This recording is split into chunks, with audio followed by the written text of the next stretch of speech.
Ok, je vais essayer de vous expliquer hyper rapidement ce que c'est l'amitié pour Platon et Aristote. L'amitié, en grec, ça se dit philia. Ça vient du verbe philein, qui veut dire aimer. D'ailleurs, on le retrouve dans Philosophia, c'est celui qui aime la sagesse.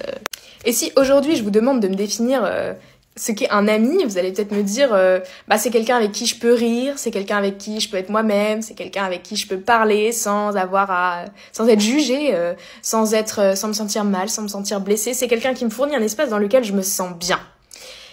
En fait, c'est parce que aujourd'hui, notre conception de moderne de l'amitié, elle est fondée sur l'idée d'une interaction, donc d'une relation intersubjective avec une implication émotionnelle, c'est-à-dire que on aime son ami différemment d'un amoureux, mais il y a quand même un amour, il y a quand même une forme d'affect, une forme d'émotion, et ça crée une certaine intimité dans la proximité de cette relation.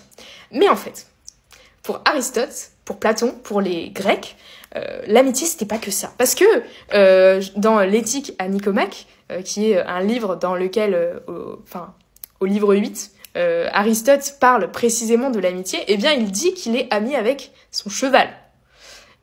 Dans l'Antiquité, en fait, l'amitié, vu que ça vient de philein, aimer, et que c'est beaucoup plus large. On peut aimer son cheval, on peut aussi aimer ses parents. Le premier ami, le premier cercle d'amitié, c'est le cercle familial. Et c'est vrai qu'aujourd'hui, si je vous dis ça, vous allez me dire... Est-ce que vous êtes ami avec votre mère? Avec votre frère? Peut-être. Mais c'est plus complexe. Alors que pour un grec, c'était hyper... Déjà, on s'approche d'une définition de l'amitié parce que on se rendrait compte qu'il y a différents degrés d'amitié. Et en vrai, aujourd'hui, encore, on parle de collègues, de potes, de copains. Il y a plein de termes, ce qui montre qu'il y a plein de manières de les utiliser. Il y a plein de concepts, il y a plein de singularités. Est-ce que les amis... peut-être que ce serait le plus haut niveau d'interaction sociale parce que on les compte sur les doigts de la main. Moi, je sais pas, je dirais que j'ai 2-3 vrais amis. C'est un vrai ami, ça voudrait dire qu'il y en a des faux. Bon, bref. Moi, je vais vous donner 2 références, pas 4, 2. Par rapport à Platon et par rapport à Aristote. Platon définit les conditions du dialogue, les conditions d'une conversation. Parler, c'est un art.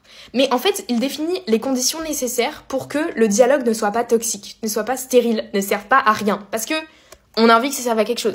Condition numéro 1, la bienveillance réciproque. C'est-à-dire une attitude vers l'autre qui fait qu'on ne lui veut pas du mal. Ça, c'est ce qu'il appelle aussi la philia, l'amitié. Deuxième condition du dialogue socratique, la sincérité. Et ça, en vrai, encore aujourd'hui. Un ami, c'est quelqu'un avec qui on est sincère. On est honnête avec soi-même, on est honnête avec l'autre. L'amitié, c'est un espace d'honnêteté. Troisième condition du dialogue socratique, la recherche de vérité. Je m'explique. L'idée n'est pas, dans un dialogue, de se battre, que ça soit chacun qui veuille avoir raison, mais de trouver ensemble la raison.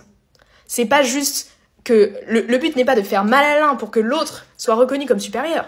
Ça non, ça ce n'est pas de l'amitié. Il n'y a pas d'idée de supériorité. En fait, il y a plus l'idée d'un rapport un peu dialectique, c'est-à-dire qui change, un truc dynamique, où on s'apprend mutuellement des choses et on s'élève mutuellement vers la raison.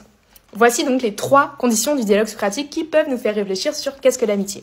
Et ensuite, Aristote, donc c'est dans l'Éthique à Nicomaque, livre 8, l'amitié pour lui fait partie de l'éthique, c'est-à-dire fait partie d'un mode de vie.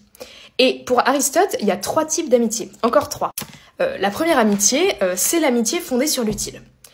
Par exemple, vous allez en cours de 8h à 17h, vous êtes à côté de quelqu'un, vous allez être ami avec cette personne parce que, voilà, on se soutient mutuellement. Mais on devient ami par des conditions extérieures. C'est le 8h-17h et votre proximité déterminée par des conditions extérieures à votre volonté qui vous a fait vous rapprocher. Deuxième type d'amitié pour Aristote, qui est un peu plus élevé. Donc là, on avait l'amitié fondée sur l'utile. Ensuite, on a l'amitié fondée sur le plaisir. Là, vous n'êtes pas déterminé par autre chose, mais par quelque chose à l'intérieur de vous. Une condition interne. Par exemple, je sais pas, vous aimez le chocolat, vous rencontrez quelqu'un qui aime le chocolat, bam, vous aimez ensemble le chocolat. Génial. À la différence de l'amitié fondée sur l'utile, là, c'est une nécessité interne. Enfin, c'est un goût personnel, mais qui a été commun, qui vous a rapproché. Troisième amitié, c'est l'amitié dite vertueuse. Bon alors, ça sonne un peu bizarre, mais en fait, pour Aristote, la vertu de l'homme, c'est d'être rationnel. Si l'amitié est vertueuse, ça veut dire que elle nous fournit un espace dans lequel on peut être rationnel. C'est-à-dire, en gros, dans lequel on peut parler, dans lequel on peut penser. Et là, on rejoint un peu le dialogue socratique et les conditions du dialogue socratique. En gros, l'amitié, c'est un espace, c'est une relation intersubjective qui se fait au sein d'un espace qui est un peu une safe place, un endroit où on peut être soi-même, où on peut rire sans se sentir jugé et en se tirant mutuellement vers le haut.